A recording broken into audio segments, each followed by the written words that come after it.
Hello and welcome. You're tuned into Market Fatafat with me, Ankita Saxena, and with me as always is Snehi Shah. And in the next 1 hour, we'll take you through all the stocks that are buzzing away in trade, either on the back of news flow or on the back of technicals. But first up, let's see how the market is shaping up. A quiet day coming in, Snehi. Since yesterday, we have seen a bit of a consolidation coming in the market. There are a few select pockets, of course, that are doing very well, especially the broader markets that are holding on the ground very strongly. But nonetheless, it is a quiet day in the market, especially if, as far as the Nifty and Nifty Bank is concerned. Absolutely, quite muted coming in for our market right now. It's a 0.2% cut coming in on the Nifty 50. We're at the 24,640 mark, not being able to hold on to the 24,700 mark, and we're roughly 100-150 points low from the day's highest point. Sensex to 0.1% cut. We've seen recovery from the day's lowest point for both Nifty and Sensex, but still we're away from the day's high when it comes to both of these benchmarks. India VIX is down 5%, so looking healthy on that front. Nifty Bank has taken a sharp knock in today's trade, a 0.5% cut coming in on that front, and it has slipped significantly below the 54,700 mark, so big cut coming in on that front as well. If you take a look at what's doing well on the Nifty 50 front, Tata Steel, that stock continues to do well, and we'll tell you why on the show. BEL, Hindalco, Shriram Finance, Eternal, ONGC, HDFC Life, all of these stocks are doing well. On the flip side, what's weighing on the market right now, you have Tata Motors, Asian Paints, Cipla, Power Grid, Kotak Bank and HUL that are adding some pressure to the Nifty. Broader markets also holding up quite well in today's trading session, contrary to what the benchmarks are doing. Let's pull up a Nifty mid-cap because almost a 1% gain coming in on the Nifty mid-cap index, almost at the day's highest point for the mid-cap index as well. Nifty small-cap also doing pretty okay for itself, and in fact it's outperforming the entire market, a 1.3% uptick coming in on that front. Also at the day's highest point is where that index is. Sectorally, Nifty metal continues to be the big winner, followed by realty, energy, IT, auto, pharma and PSU banks. You have FMCG and Nifty Bank that have tilted over to the red. So that's what the market construct is looking like right now. All right, let's get on with the show, and let's bring on board our guest on the technicals, Nagaraj Shetti, Technical and Derivative Research Analyst, HDFC Securities, who's joining us now, and from our research team we're joined by Ansh and Ravinder. Hi, thank you so much, all of you, for joining us today, and let's get going with the show then. Let's talk about the first stock of the day, which is Hero Motor. Now, Hero Motor reported its quarter 4 results yesterday, but let's highlight what the management had to say about it. We had the management con call yesterday. Let's take stock of what the management had to say in its con call. Then they shared that the spare segment revenue has grown 15% on a year-on-year basis to 1,553 crores. Also, the Vida Pro has filed the PLI application, and they are likely to expect an approval to come by in the month of July. They've also taken a 2% price hike on the back of OBD norm implementation, and they expect the margin to continue to be in the range of 14 to 16%. So that's the guidance also that they have given on the margin front. So on the back of these con call highlights, Hero Motor is in focus today. Currently, it has turned absolutely flat, in the red right now, but very, very flat. Absolutely. Flat moves coming in after the con call that we heard earlier in the day today. Let's move on and talk about ITD Cementation. This stock is in focus, and the stock was zooming, seeing double-digit gains in the first half of the trading day. It simmered from there, but nonetheless, an 8.5% uptick is what the stock is seeing right now. On a consolidated year-on-year basis, revenue has come in at 2,480 crores versus 2,258 crores, which is up 9.8% year-on-year. Net profit has also gone up quite significantly, a 27% jump coming in on that front. The number has come in at 113.5 crores compared to 89.5 crores on a year-on-year basis. EBITDA has come in at 259 crores, which is up 17.6% year-on-year. EBITDA margins too have expanded slightly at 10.5% compared to 9.8% on a year-on-year basis. Strong set of numbers coming in from ITD Cementation. But the other reason that the stock is also doing very well in today's trading session is that the company has announced that they've bagged an order worth 593 crores for construction work at Jaipur International Airport in Rajasthan. Very significant order win coming in for the company. 593 crores is the amount, and on the back of good set of numbers as well as a significant order win, the stock is up more than 8.5% as we speak. All right, moving on then from ITD Cementation to Ujjivan Small Finance Bank. That's the name you've picked out for us, Nagaraj. On the charts, this looks very, very strong. In fact, in the last 6 months, this has been quite an outperformer. It has given almost 30% return even during the market drawdown. Tell us, what do you see on the charts for this one? It is headed towards its 52-week high, and thereafter, do you see the positive momentum to continue? Good afternoon, Ankita. Rightly said, Ujjivan Small Finance Bank, after witnessing a decisive upside breakout around 35, 36 levels few weeks back. It has consolidated slightly and started to move up again. The overall chart pattern is looking very interesting after the upside breakout. Higher bottom formation and RSI and volume pattern is also indicating more upside for the stock price in the near term. Currently trading around 44.30, 44.40 on levels. The next hurdles to be watched for this around 48, 48.50 in the near term. Okay, so those are levels to watch out from Ujjivan Small Finance Bank. But Ravinder, we'll come to you. You picked out one of the high flyers from the broader markets today, Garden Reach, on the back of a stellar set of quarter four numbers. Of course, the stock has been in focus. The entire defense pack has been, given the escalation we've seen recently. But purely on an earnings fine print, take us through what the numbers look like. Well, yes, Garden Reach Builder is in focus. The company has announced its Q4 number, and company reported a strong, recorded highest ever revenue and profit in FY25. If we talk about FY25, then the revenue from operation has increased to rupees 5,076 crore in FY25 from 3,593 crore in FY24, registering a growth of 41% year-on-year basis. And if we talk about Q4 FY25, then the company EBITDA stood at 335 crore in in 335 crore in Q4 FY25 against 166 crore in Q4 FY24, registering a growth of more than 100%. So on back of the strong Q4 numbers, stock is up over 17%, but not just an GRSA. All the defense stock is in focus in today's trading session. Alright, that's Garden Reach soaring away in trade with gains of 17%. But coming to you, Nagaraj, you picked out Oberoi Realty for us. Now, Oberoi Realty, if you look at the charts, that is up. It's up almost 1% in trade today. But in the last 6 odd months, this has been consolidating the Oberoi Realty. From here on, do you see the up move coming in for an Oberoi? Yeah, reality pack has been showing some underperformance recently during this sharp upside moment in the benchmark index. I think the chart pattern is in the realty sector is looking that it is showing some accumulation pattern, and the stock too. Oberoi Realty, after the downturn, it has bounced back from the 1500 level, currently showing consolidation. I'm expecting further upside momentum to continue on the stocks towards the 1725, which is a 200-day EMA in the next 1 month. Okay, those are the levels to watch out for on Oberoi Realty. But Ankita, Glaxo also in focus. Yes, absolutely. Glaxo is in focus today on the back of its quarter four results. If you look at the results, the revenue saw an uptick of 4.8% on a year-on-year basis. The net profit also saw an uptick of 35.2% on a year-on-year basis at 262 crores versus 194 crores. Now, the EBITDA margin also saw an uptick of 652 basis points, and the EBITDA also came up at 29.5% at 333 crore rupees. Good set of results coming in for Glaxo Pharma, and on the back of that, the stock is in focus today. Okay, good set of numbers from Glaxo. Stock doing pretty okay, up 3% in today's trade. Good move coming in. Another stock that's holding up very smartly for itself is M&M Finance today. This stock is in focus on the back of its rights issue. The stock is trading ex-rights issue today. The company on Thursday, it launched a 2,996.16 crore right issue, with the board approving key terms on 8th May following in-principle approvals from BSE and NSE. The issue will offer 15.4 crore fully paid up equity shares at 194 rupees a piece, including a premium of 192 rupees per share. The entire amount will be payable at the time of application, and the rights entitlement ratio has been set at 1 equity share for every 8 fully paid up equity shares held in the company as on the record date May 14th, which is today. So the stock is going rights issue today. It's trading ex-rights issue. On the back of that, let's pull up the daily chart of M&M Financial, because the move today has been quite significant. The stock last I checked was up 3.5-4%. So good move coming in on M&M Financial today. All right, moving on then to Emphasis, Nagaraj. You've picked an Emphasis for us. It has given some really good moves in the last 1 month. It's up 12% in 1 month. From here on, do you see this positive momentum to continue on Emphasis? Yes, rightly. On the weekly chart, Emphasis, I'm observing some bullish reversal pattern like inverted head and shoulder pattern. The backline, neckline comes around 2570, 2580 levels.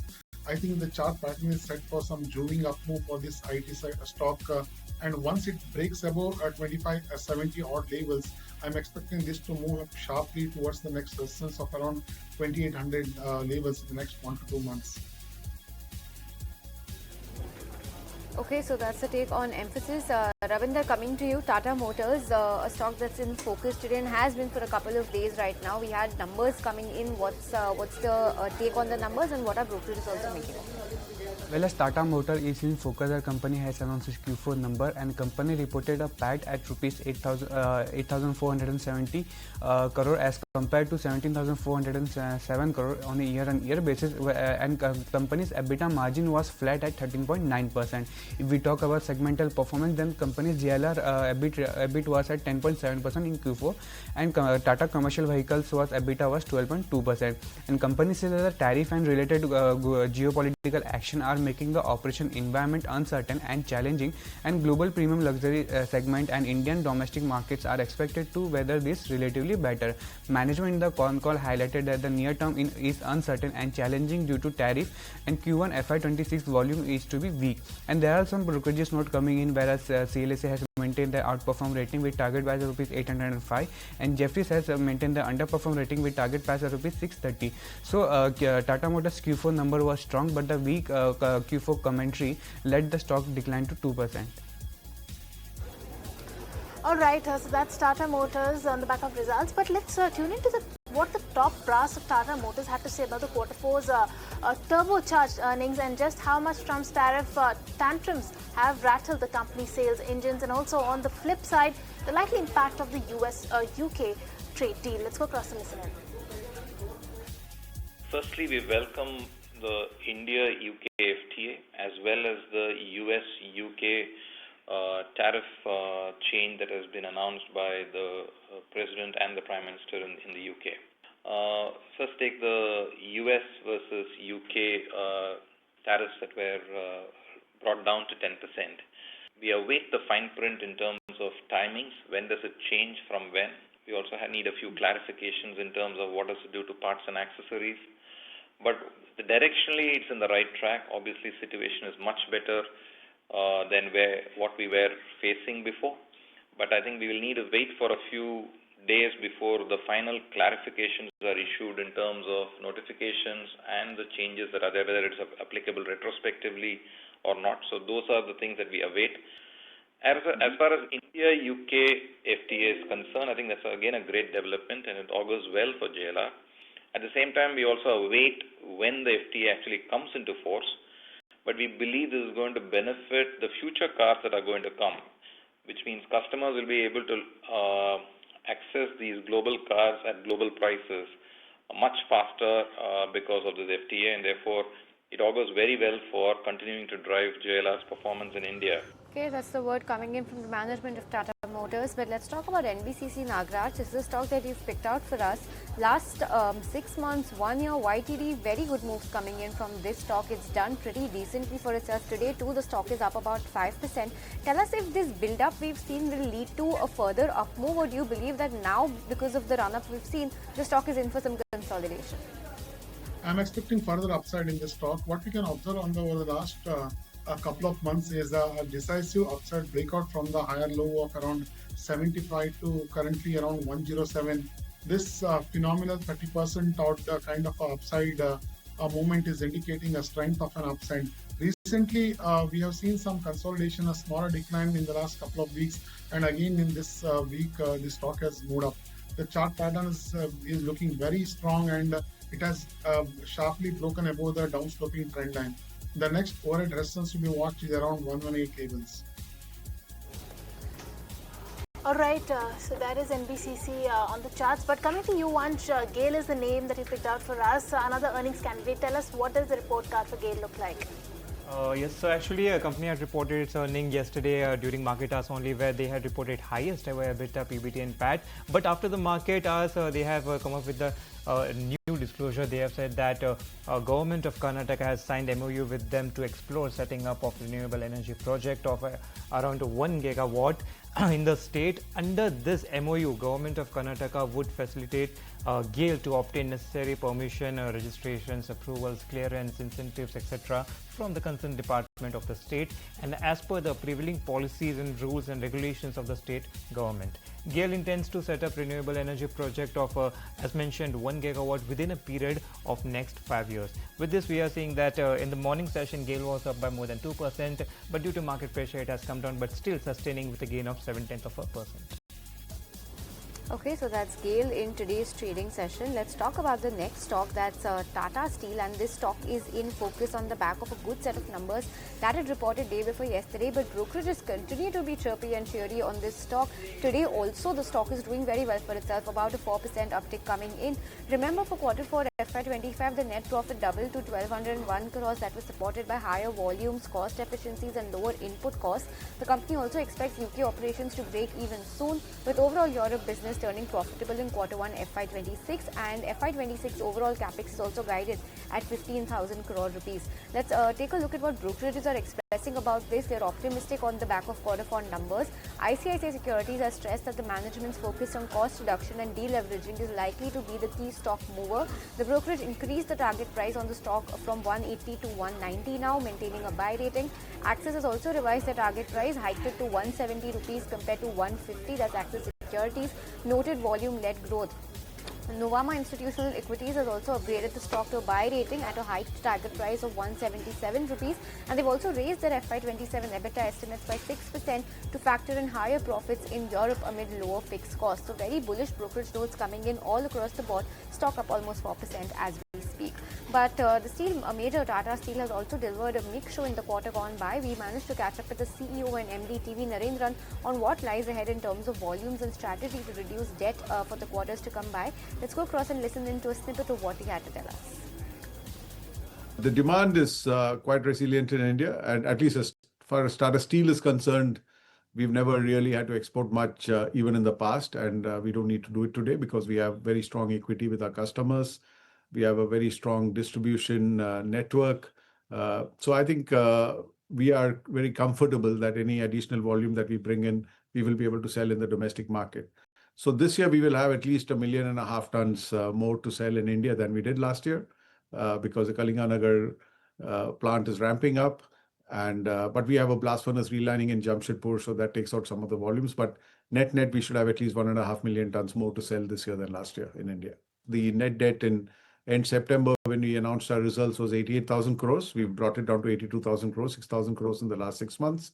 We expect it to go down further during this year as we get the additional volumes and if the margins stabilize at this levels or gets better. So I'm not giving you a specific number, but certainly we will see deleveraging happen more during this year. All right, moving on from the management of Tata Steel to the next count, Bharat Forge is the name that he picked out for us, Nagaraj. Bharat Forge, yet another name from the defense pack that is doing very well. All the defense counters are doing well. In fact, a bullish trend that is seen on all defense counters, the entire defense pack. But talk to us about Bharat Forge in specific. What do you see on the charts? There's been a continuous uptrend over the last 5 weeks from the low of 920 to 1248. Though it has placed at the higher levels, still there is no indication of any reversal pattern building at the higher levels. The bullish chart pattern remains intact. It has broken above the crucial moving average resistance on the smaller to larger time frame. I think for some more period, this upside momentum is going to continue, and 1350 is the next resistance to be watched in the next 1 month. Okay, so those are the levels to watch out for on Bharat Forge, and that's the view coming in. But Ravinder, coming back to you, AB Capital is a stock that you've picked out for us. It's been an earnings candidate. The stock is up almost 7%. Take us through what the numbers look like for AB Capital.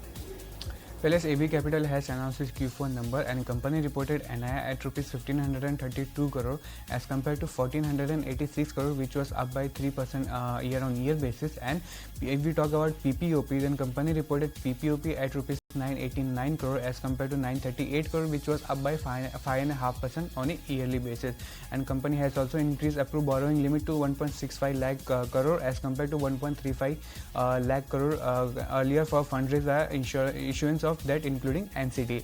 And there are also some brokerage notes coming in where Macquarie has maintained their outperform rating with target price of rupees 260, and Morgan Stanley has maintained their overweight rating on the company with target price of rupees 250.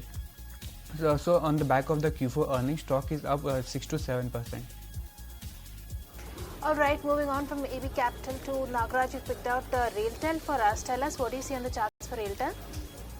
Yeah, this railway stock was in a gradual up over the last 1 month, and recently it has broken above the crucial resistance of 10 and 20-week EMA on the weekly chart and closed higher recently, and currently trading at the higher levels. The chart pattern is indicating that more upside is likely in the railway stocks in the near term. 375 to 380 is going to be the next hurdles to be watched in the next 1 month.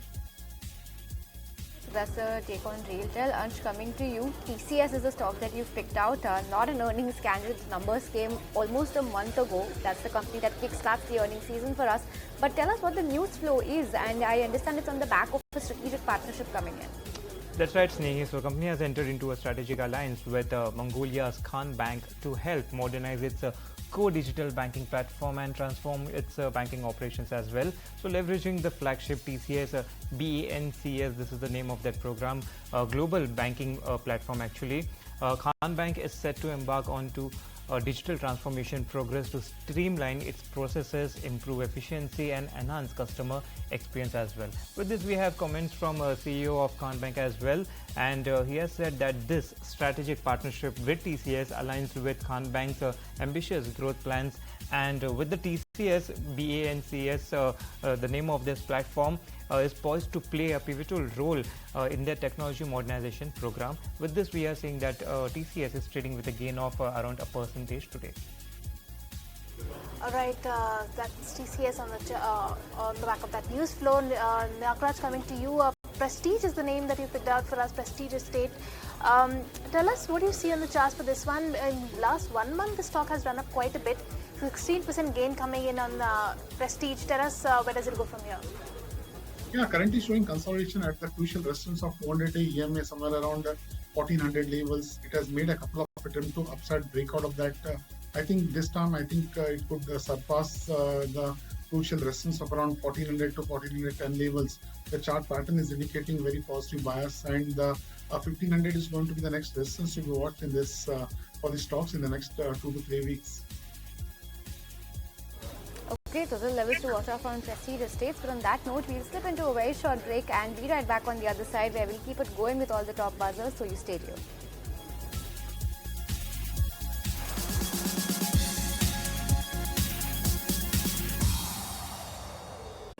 If you like this video, then like, share and subscribe to ET Now.